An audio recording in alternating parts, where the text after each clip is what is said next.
This 5-minute solution will show you how to create FIFA Mobile account.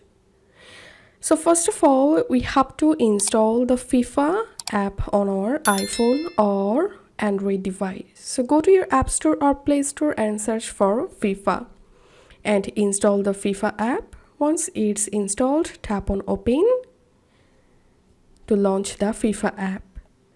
Once you are here, enter your birth month and year. Tap on Done. Tap on Accept.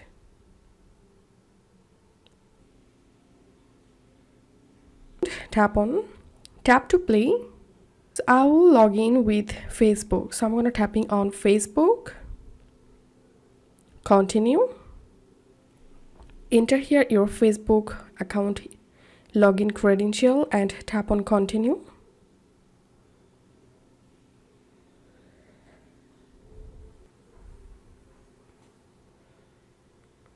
And as you can see, my FIFA account has been successfully created.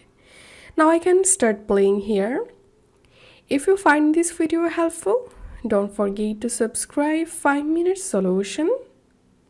See you in the next video.